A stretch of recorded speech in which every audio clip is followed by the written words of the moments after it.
So இந்த கேமராவுடைய first லுக்குன்னு பார்த்தா இது வந்து பழைய மாடல் மாதிரியே குட்டியாக க்யூட்டாக இருக்குது.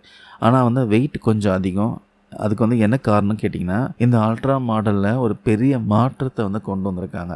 பல வருஷமாக நம்ம எல்லோரும் கேட்டுட்டு இருந்த ஒரு விஷயம் பண்ணியிருக்காங்க, எஸ்டி கார்டு ஸ்லாட்டு. ஆமாங்க, இதில் இன்பில்ட் மெமரியில் எதுவுமே வராது.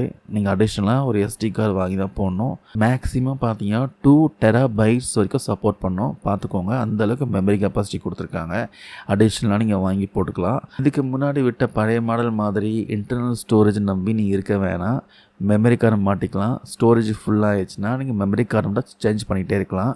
அதுக்கப்புறம் வீடியோ குவாலிட்டி இதில் வந்து இப்போ பார்த்தீங்கன்னா 4K 60 frame per second shoot பண்ண முடியும்னு சொல்கிறாங்க.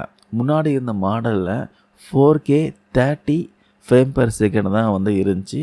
இப்போது 60 ஃப்ரேம் பெர் செகண்ட் இருக்கிறதுனால ஃபுட்டேஜில் ரொம்பவே ஸ்மூத்தாக இருக்குன்னு சொல்லலாம். அது மட்டும் இல்லாமல் இதில் பார்த்தீங்கன்னா 1/1.28 இன்ச் சென்சாரும் கொடுத்துருக்காங்க. இதனால் என்ன பயன் கேட்டிங்கன்னா, நைட் டைமில் அல்லது வெளிச்சம் கம்மியாக இருக்கிறப்போ லோ லைட் வீடியோலாம் எடுக்கிறப்போ ரொம்பவே அற்புதமாக இருக்கும்.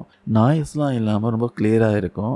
அதுக்கப்புறம் பேட்ரி பற்றி கேட்டிங்கன்னா, கேமரா மட்டும் தனியாக நீங்கள் ஷூட் பண்ணுறீங்கன்னா மேக்ஸிமம் 70 நிமிஷம் தாங்குதுன்னு சொல்கிறாங்க. 70 நிமிஷம். இதுவே நீங்கள் வந்து 4K ரெசல்யூஷனை நீங்கள் ஷூட் பண்ணுறீங்கன்னா 70 நிமிஷம்லாம் வராது. கண்டிப்பாக கம்மியாக தான் வரும்.